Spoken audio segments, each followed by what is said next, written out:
Hello and welcome to Passing It On. In today's episode, I would like to show you how to make bread and butter pudding.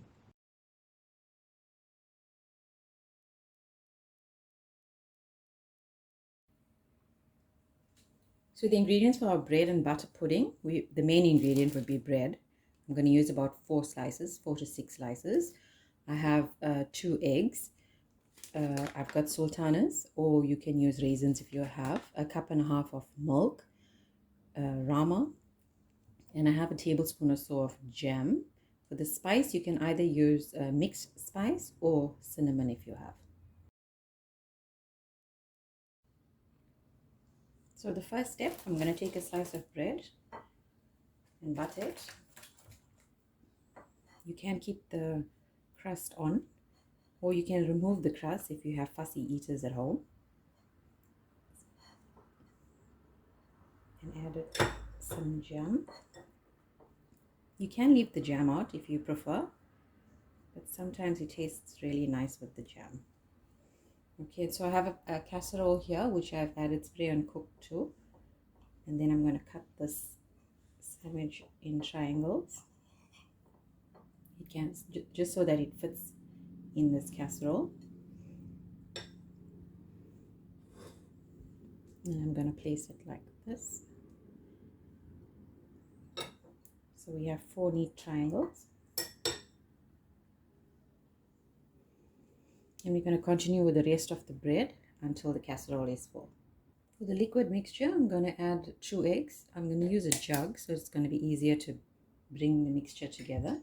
You can use a fork. A cup and a half of milk.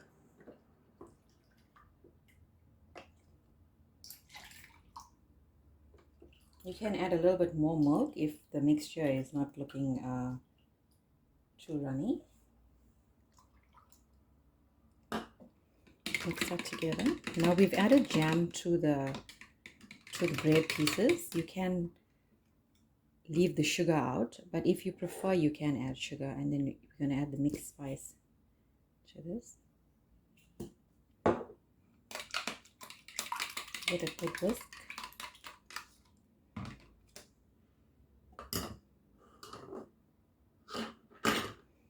And then we're going to pour this over. So the bread soaks up all of the liquid. We're going to leave it to stand for a few minutes until the bread absorbs all the liquid. Just press that down a bit.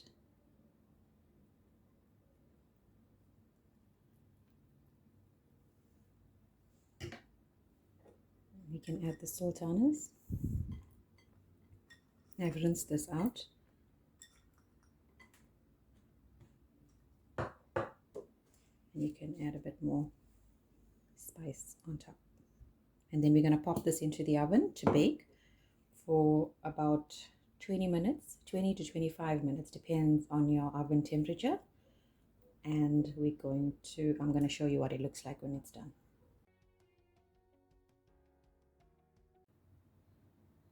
And that's our delicious bread and butter pudding that is done in no time. You can enjoy it with some ultramel or just add a dusting of icing sugar over it before you serve. It's perfect for these cold days that we are having now.